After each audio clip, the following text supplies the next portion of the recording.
Yes बेटा। Next question देखिए, fourth part, let f x is equal to square root of x square minus 6। ये एक अच्छा question है, बहुत ही इंपॉर्टेंट क्वेश्चन है, एनसीईआरटी में नहीं है ये टाइप। हाँ ये टाइप है 16 माइनस एक्स स्क्वायर जैसी, ये वाली नहीं है, ये आर्डिशन मार्क क्वेश्चन है। देखिए डोमेन, इसमें कैसे करना होता है, स्क्वायर रूट वाला फंक्शन आ गया तो आपको बोला था कैसे लिखते हैं, for f x to be real क्या होना चाहिए, ये वाला पार्ट पॉजिटिव होना चाहिए, मतलब ग्रेटर देन इक्वल टू 0 होना चाहिए। तो ये आ गया x square minus 16 greater than equal to 0। उसके बाद आपको बोला हुआ है इसको फैक्टराइज कर देंगे, x plus 4 into x minus 4 greater than equal to 0। फिर नंबर लाइन बनेगी, क्योंकि आपको पता है इस पार्ट की हम साइन देखने वाले हैं और इसका डोमेन क्या है, ऑल रियल नंबर्स। तो देखिए ये आएगा -22 प्लस इन्फिनिटी। ब्रेकिंग पॉइंट्स क्या होंगे, -4 और 4, जो क्रिटिकल पॉइंट भी कहते हैं। और इसके अंदर आपको बताया गया था -4 4 और इक्वल टू का साइन है, तो यहाँ डार्क सर्कल, यहाँ डार्क सर्कल आएगा। अब ये कहता है मेरे साइन पॉजिटिव नेगेटिव पॉजिटिव है, ये आपको बताया हुआ किस तरह से फाइंड करते हैं, लेकिन ये कहता है मेरी वैल्यू पॉजिटिव होनी चाहिए। देखिए पॉजिटिव का साइन है, ग्रेटर देन इक्वल टू 0, तो आंसर जो बनेगा वो पॉजिटिव इंटरवल वाला होगा, है ना। तो ये कहाँ से स्टार्ट होगा, तो एक्स बिलोंग किसको करेगा, -20 ओपन से लेके -4 क्लोज तक, यूनियन 4 क्लोज से to 4 close to infinity plus infinity open, तो ये आपका डोमेन बन जाएगा। तो यहाँ से आप देखेंगे इसका जो डोमेन है, एक लाइन हम और लिखना चाहेंगे यहाँ पे, तो देखिए यहाँ पे हम लिख सकते हैं that is domain of f. तो इसकी जो डोमेन बनेगी -infinity to 4 close union 4 close to infinity open. तो इस तरह से डोमेन इसका फाइंड कर सकते हैं। चलिए रेंज की बात करते हैं। तो रेंज के लिए हमेशा आपको बताया क्या करना है, y equal to f x लिखना है, एफ एक्स की वैल्यू यहाँ पुट करेंगे। अब मुझे x बाहर चाहिए, तो इसलिए स्क्वेयरिंग बोथ साइड कर देंगे। तो चलिए स्क्वेयरिंग कर दी, Y square equal to X square minus 16 आ गया। यहाँ से एक्स स्क्वेयर की वैल्यू निकाली गई, फाइंड करेंगे तो ये आ जाएगा वाई स्क्वेयर प्लस 16, और यहाँ से एक्स की वैल्यू फाइंड करेंगे तो plus minus square root of y square plus 16 आ गया। अब यहाँ एक बच्चे बहुत बड़ी गलती करते हैं, वो सोचते हैं ये स्क्वेयर रूट का क्वेश्चन है तो इसको ग्रेटर देन इक्वल टू 0 करना चाहिए। लेकिन कर सकते हैं आप, करें, लेकिन उसके बाद एक्सप्लेनेशन प्रॉपर होनी चाहिए। लेकिन अगर आप ध्यान से देखें, रूट के अंदर जो पार्ट दिखाई दे रहा है, आप y की कोई भी वैल्यू डाल दो, ये कभी नेगेटिव नहीं बनेगी। इसका मतलब इस पर कोई भी कंडीशन लगाने की रिक्वायरमेंट नहीं है। तो आप सीधा लिखेंगे now x is real for all values of y belonging to r। आप y की कोई भी वैल्यू डालेंगे, x हमेशा रियल होगा, डिफाइंड होगा, ठीक है। इसको 2 नंबर कर दीजिए। लेकिन आपको मैंने लास्ट टाइम भी बताया था, ठीक है, तो क्या बताया था आपको, ये बताया था, देखिए बेटा यहाँ पे ये रहा, ये सेकंड इक्वेशन, ये देखिए मैंने कहा था जब भी आप y को स्क्वायर रूट के सामने लेते हैं तो यहाँ फर्स्ट इक्वेशन करनी होती है। तो आपको यहाँ पे क्या दिखाना है बेटा, यहाँ पे आपको यहाँ 2 के बाद बताना है बट इक्वेशन 1 इम्प्लाइज। ये हमें क्या कहती है, इसका साइन कभी नेगेटिव नहीं हो सकता, है ना, x की कोई भी डोमेन की वैल्यू डालें यहाँ। तो आपने कहा equation 1 implies y is always greater than equal to 0 for all values of x belonging to domain of f। डोमेन जो भी थी, ये इतनी बड़ी डोमेन है, मैंने लिखी नहीं इसलिए सिर्फ डोमेन ऑफ f लिख दिया। तो अब सेकंड और थर्ड को कंबाइन किया जाए तो यहाँ कहता है y is always, y can take any real value, but यहाँ कहता है y की वैल्यू हमेशा ग्रेटर देन इक्वल टू 0 होगी। तो जब इसको कंबाइन करेंगे, जब इसका कॉमन सोल्यूशन लेंगे दोनों इक्वेशन, दोनों रिजल्ट से, तो क्या आएगा, बाय सेकंड एंड थर्ड भी है तो कॉमन क्या आ जाएगा, y greater than equal to 0, that is y belongs to 0 close to infinity open. तो यही इसकी रेंज होगी, रेंज ऑफ f क्या आ जाएगा, 0 क्लोज टू इन्फिनिटी ओपन। बहुत ही अच्छा क्वेश्चन था ये वाला। चलिए अब एक क्वेश्चन और देखते हैं, बहुत ही अच्छा क्वेश्चन, बहुत बढ़िया क्वेश्चन। देखिए let f x is equal to 1 by square root of 16 minus x square. अब इसमें आएगा domain for f x to be real, concept वही है आपका, पर यहाँ ध्यान से देखना ये स्क्वायर रूट फंक्शन नीचे दिया हुआ है, ठीक है। तो ये पार्ट पॉजिटिव तो होना चाहिए लेकिन 0 नहीं होना चाहिए, ध्यान रखना आपको। For f x to be real क्या बोलेंगे, क्योंकि ये स्क्वायर रूट फंक्शन है तो इसमें क्या करेंगे, ये पार्ट को पॉजिटिव कर देंगे, बट 0 नहीं कर सकते क्योंकि इसको अगर मैंने 0 कर दिया तो अनडिफाइंड हो जाएगा।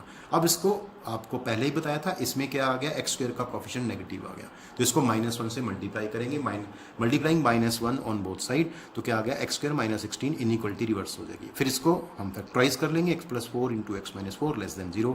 फिर आपको पता है नंबर लाइन बना सकते हैं। ऐसा कोई कंपल्सरी नहीं है कि आप यहाँ डार्क सर्कल ओपन सर्कल बनाओ, आप सिंपल बना लीजिए, उसके बाद नीचे आंसर हम प्रॉपर देंगे। तो क्या आएगा, आपको पता है यहाँ पॉजिटिव नेगेटिव पॉजिटिव आएगा, क्योंकि हम मेथड ऐसा फॉलो कर रहे हैं जिसमें हमेशा यहाँ पॉजिटिव नेगेटिव पॉजिटिव आता है।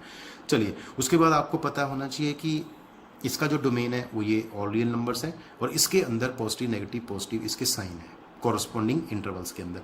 अब ये कहता है मेरा साइन नेगेटिव होना चाहिए, नेगेटिव का साइन का है यहाँ, तो इस एक्सप्रेशन का साइन नेगेटिव कब है, कॉरस्पॉन्डिंग एक्स की वैल्यू बताइए, तो क्या आएगी, -4 ओपन टू 4 ओपन। अब यहाँ क्लोज क्यों नहीं आया? क्योंकि यहाँ इक्वालिटी नहीं है।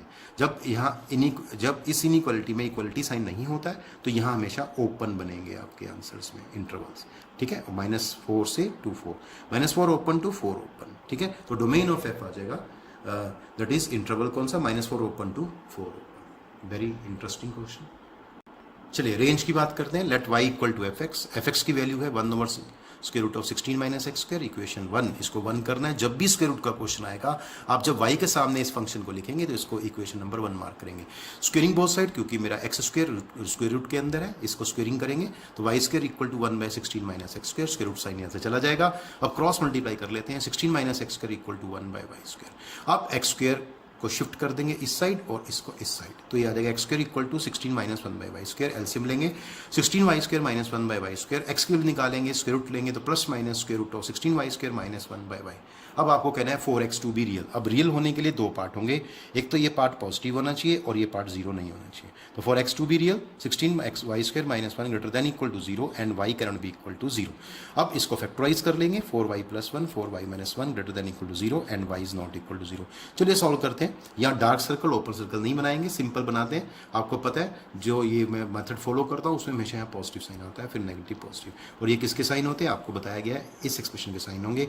अब ये कहता है मेरा एक्सप्रेशन का जो साइन है वो कैसा होना चाहिए? पॉजिटिव। तो ये पॉजिटिव वाला आंसर होगा। और आप देख पा रहे हैं y0 तो इसमें आएगा ही नहीं कभी, ठीक है। नंबर लाइन पे कहीं है लेकिन इसके बीच में आएगा ही नहीं कहीं पे। तो इसमें आप क्या करेंगे यहाँ पे? अब आप क्या करेंगे, यहाँ से आंसर लिखेंगे y बिलोंग्स टू, कौन सा आंसर आएगा? -∞ to -1/4 क्लोज। क्यों क्लोज क्यों लिए? क्योंकि ये इक्वलिटी साइन है। और यूनियन एक आएगा 1/4 क्लोज टू +∞ ओपन, ठीक है जी।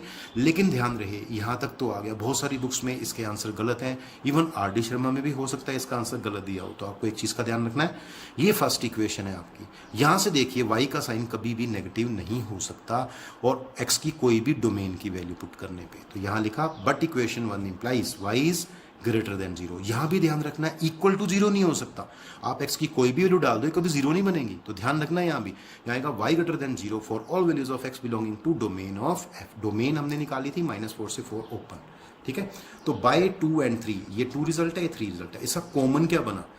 ये कहता है नेगेटिव भी हो सकता है, पॉजिटिव भी हो सकता है। ये कहता है हमेशा ही पॉजिटिव होगा, 0 नहीं होगा। इसका मतलब ये होगा नेगेटिव पार्ट छोड़ देंगे, कॉमन पार्ट होगा पॉजिटिव वाला पार्ट। तो आंसर आ जाएगा y belongs to 1/4 close to infinity open. तो रेंज ऑफ f क्या बनेगा?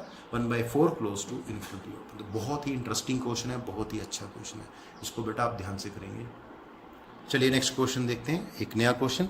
Late a equal to set of 12 13 14 15 16 and 17। इसमें ये एलिमेंट्स हैं सेट के, एंड f एक फंक्शन है जो सेट a से z की ओर, z means set of integers की ओर डिफाइन किया गया है। b a function given by, और फंक्शन कैसे है? इसमें एक चीज़ का ध्यान रखना है, यहाँ पे x नहीं है, देयर इज fn। तो ये आपको ध्यान रखना होगा, यहाँ fn, this is n। f of n x भी हो सकता है, n भी हो सकता है, और कुछ भी दे सकता है यहाँ पे इस वेरिएबल को। तो f n equal to highest prime factor of n. यहाँ जो नंबर लेंगे वही सेम नंबर यहाँ एन एन। तो हाईएस्ट प्राइम फैक्टर जो इस नंबर का होगा वो एफ एन के इक्वल होगा। Write f in roster form and write range of f. तो चलिए शुरू करते हैं। सबसे पहले हम बताएंगे कि हमें ए एक सेट दिया हुआ जिसमें एलिमेंट्स हैं 12 13 14 15 16 एंड 17, एंड ए फंक्शन, एक फंक्शन दिया हुआ है एफ नाम का जो ए से जेड की ओर डिफाइन है। और ये फंक्शन किस तरह से डिफाइन है? F n equal to highest prime factor of n. अब क्या करेंगे, ध्यान से देखेंगे। इस फंक्शन का जो डोमेन होगा, डोमेन इसको बोलते हैं ना बेटा ए को, तो डोमेन का फर्स्ट एलिमेंट क्या है? 12। तो सबसे पहले हम फंक्शन की वैल्यू निकालेंगे, ठीक है, 12 एलिमेंट पे। तो जब 12 है एन की वैल्यू, तो फंक्शन की वैल्यू क्या आएगी? तो इसका क्या मतलब है? इसका मतलब है हाईएस्ट प्राइम फैक्टर ऑफ 3। तो ये जो 3 आएगा यहाँ पे, उसके अंदर आप लिख सकते हैं हाईएस्ट प्राइम फैक्टर ऑफ 3। तो 3 का हाईएस्ट प्राइम फैक्टर क्या होता है? 3। तो ये बहुत ही अच्छी तरह से आपको यहाँ पे लिखना चाहिए। तो F12 क्या आ गया? 3। इस तरह से F13 क्या आएगा? That is highest prime factor of 13, तो वो खुद ही होगा, that is 13। F14 highest prime factor of 14, that is 7। Highest prime factor of 15, that is 5। ये मैं यहाँ से देख के लिख रहा हूँ बेटा। और अगला नंबर है 16, तो अगला एलिमेंट 16 आएगा, F of 16। Highest prime factor 16 क्या होगा? तो आप कहेंगे 2, और उसके बाद हाईएस्ट प्राइम फैक्टर ऑफ 17 क्या होगा? 17। तो अब रोस्टर फॉर्म लिखने जा रहे हैं, this is the value of n and this is the value of fn। तो याद रखना कि आपका जो पेयर बनेगा वो कैसा होता है? n, fn। तो roster form of fn, f क्या बनेगी? f इक्वल टू 12 13 13 13 14 7, देखिए यहाँ पे आ रहा है 15 5, ये पेयर बनेंगे ऑर्डर्ड पेयर्स, 16 2 और 17 17। बहुत ही बढ़िया क्वेश्चन। और रेंज निकालनी है तो रेंज यही होती है। रेंज किसको कहते हैं?